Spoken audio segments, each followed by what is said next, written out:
The Clock Tower Beneath the Lake, English Story Level 6. When the drought struck Winmer Valley, the lake that had covered the old ruins for centuries began to shrink. As the water receded, villagers gathered along the shore, astonished to see the top of an ancient clock tower emerging from the depths. 17-year-old Adrian, who had always been fascinated by forgotten histories, felt a strange pull toward the structure the moment he saw it pierce the surface like a stone finger pointing toward the sky. Rumors spread quickly. Some said the tower belonged to a vanished kingdom swallowed by a flood long ago. Others whispered that the clock inside had stopped at the exact moment the kingdom fell. Adrian, sensing something deeper, visited the lake each afternoon. One day, he noticed the tower's rusted metal door protruding above water level, slightly ajar as though it had been waiting for someone bold enough to enter. Adrian climbed into a small boat and rowed toward the tower. The air grew colder with each stroke, and ripples formed around the structure as if the lake resisted his approach. Inside, he discovered a staircase spiraling downward into the water. But when his foot touched the first step,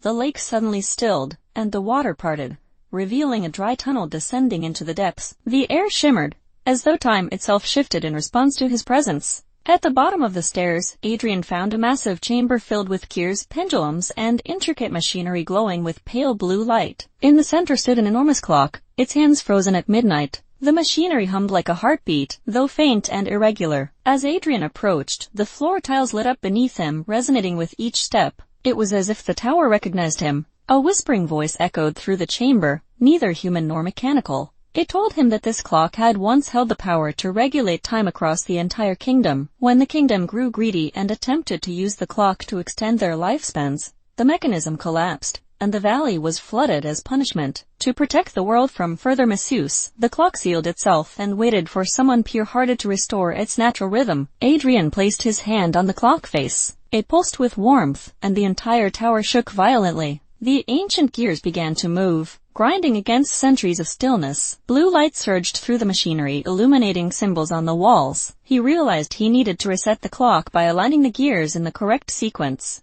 The whispering voice guided him, though each wrong step caused tremors that threatened to collapse the tower. He worked tirelessly, adjusting gear after gear until all the mechanisms aligned perfectly. When he finally pulled the main lever, the clock chimed with a resonant tone that echoed through the valley. Time seemed to ripple outward like waves of light, restoring balance. The tower glowed brightly before sinking silently beneath the lake as water rushed in once more. Adrian escaped just in time, rowing back to the shore as the light closed over the tower. The villagers watched in awe as the water level rose to normal, shimmering with renewed clarity. None knew what had occurred beneath the surface, but they sensed a strange peace settling over Windermere. Adrian kept the secret, feeling the steady ticking of the restored clock deep within his memory, a reminder that time itself had trusted him.